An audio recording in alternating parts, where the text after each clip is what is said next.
You might say Chef Charlie Palmer learned his craft literally from the ground up.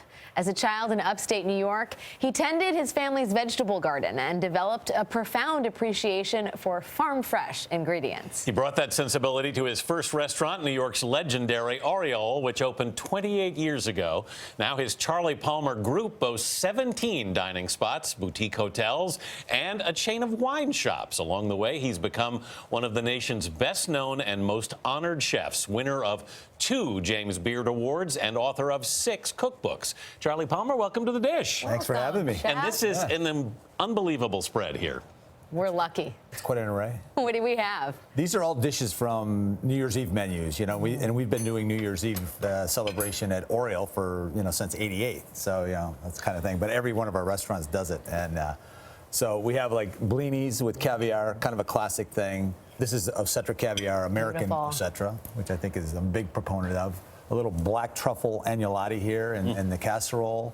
And of course the Chateaubriand with roasted chanterelles, roasted baby carrots, and you have to have the mashed potatoes. Those are gorgeous. Pomme puree mashed potatoes. Not a bad way to jump into that and hibernate for the rest of the winter. And then a really, really nice caramely tarte tatin. Gorgeous. Kind of a classic thing, but really something I think transcends, Born in France, but done here in Eaten in America. Eaten in America. So, Chef, your CV has a number of lines on it that are not common to most resumes for most chefs, including linebacker. And I wonder, how did you go from being someone interested in the pigskin to maybe actually pig skin? Yeah, well, I started cooking in high school, and I was brought into the kitchen by our home ec teacher. On a dare, I understand. On a dare, yeah, take home ec. Like when I was a kid, a big football player doesn't take home ec. I was going to say, how did she sell you on this? Yeah, well, she said, look, you can cook anything you want, you can eat anything you cook. Ah, that's it. And it'll be you and 26 girls. So I was like, this is pretty, good idea, right? Was that what class was? Yeah. Well, not many guys took home ec at that point, so it was good. But I started in high school. I started working in a kitchen when I was 15. So.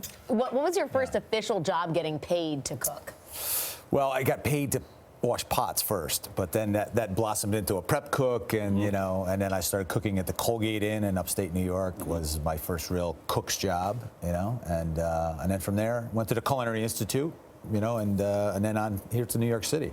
The big leagues. Yeah. You end up at the River Cafe when you're 23. I became the chef at the River Cafe at 23. Yeah. Wow. So it's kind of. Young, really young, but for a famed restaurant. Buzzy, the owner, didn't know I was 23. In fact, later on, he said, you didn't tell me you were 23 years old. I said, you didn't ask me, so, Why would I volunteer that information? And but it worked out well. You opened Aureole when you were only 28. I mean, success came incredibly young. Yeah, I was very, knock on wood, very fortunate, and we opened Aureole in 1988. And in the middle of the worst recession in 25 years. Exactly. What were you thinking? Yeah, very fortunate. Was it tough? It was successful from day one. Yeah. That's amazing. And again, we really thank our lucky stars, and it's all. We had such a great team of people, and really passionate, especially in the kitchen, passionate cooks, and that's kind of what we do. We grow chefs from within, and in front of the house also. So when you face headwinds like that, when you literally, it was not a great time to open a restaurant. Oh yeah, everybody called me stupid. I mean, like, what are you crazy? Are you crazy? Yeah.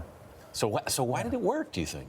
I don't know. I just think if you have enough passion for what you do, that and you work hard. My dad always said, "Look, you can be anything you want, but you have to put the work in. You have to be diligent." So you did, and it worked out, Chef. As I pass this dish to you to sign, yes, as is custom here, I'll ask you the question we ask everyone, which is, if you could share this meal with anybody, past or present, who would it be? Yeah, I would share it with Jerry Hayden. Jerry Hayden is a chef that and like a brother to me, and Jerry was our chef at Aureole for many years and had his own restaurants, and unfortunately passed away about a year ago. But he's just such a tremendous guy, such a tremendous person, and an amazing culinarian, and somebody that has real passion for food. So, I take my hat off to Jerry. I wish he was here, and we always. Not just myself, but a lot of our crew, we look up to him too. I'm sure he's smiling down from the great big table in the sky. He would be making jokes. You look at that Chateaubriand, he said, it's a little unpopular. You have a tip. Yeah. Chef Charlie Palmer, thanks for everything. Thank you. And for more on Charlie Palmer and The Dish, head to our website at cbsthismorning.com.